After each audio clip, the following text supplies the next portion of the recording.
Moteur, action. Mesdames et messieurs, Bienvenue sur Making of. de l'épervier.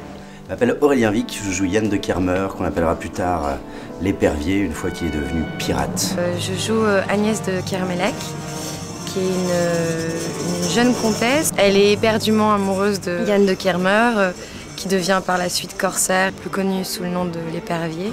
Et elle va être embarquée dans toute une histoire de trésors, de pirates, d'amour impossible.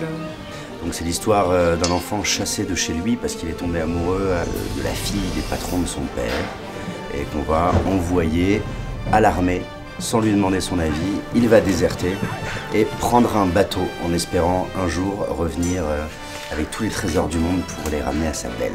Donc en fait c'est une espèce de course au trésor qui est doublée d'une jalousie de deux hommes pour une femme. Chut! Ne craignez rien, mamie, c'est moi. Agnès, ne cesserez-vous donc jamais de jouer avec mes nerfs?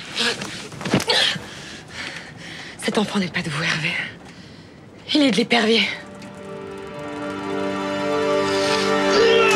La série L'Épervier est née de mon envie de producteur de faire une grande fresque historique, romanesque, de corsaires et de pirates. C'est un rêve d'enfant pour tout producteur, je pense, de pouvoir faire un jour dans sa vie une série de cette envergure. Et c'est vrai que dès que j'ai lu cette BD, je me suis mis à rêver qu'un jour je ferais une série dans cet univers-là.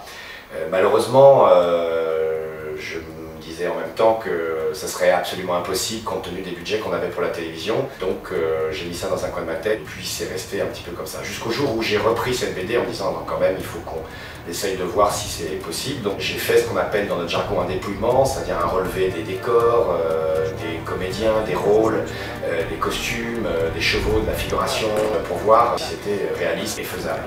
Et puis finalement, à force de travail et de volonté, on a réussi à rentrer en préparation. Et c'est grâce à l'astuce de tout le monde et à l'intelligence des techniciens, du réalisateur qu'on a pu en permanence trouver des petites combines malines pour rendre ce film faisable dans l'économie qui lui était appartie.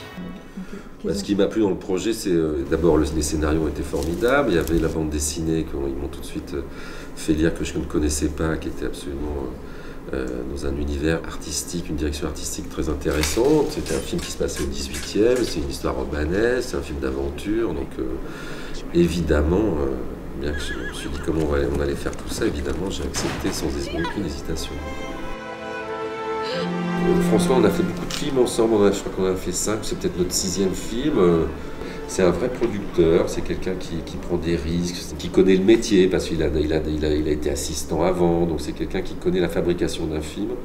Et puis après, c'était un vrai bonheur parce que d'abord, il était comme un gosse à voir son projet, c'est quand même lui qui l'a initié, à voir ce projet se réaliser. Je crois qu'il était très content des rushs.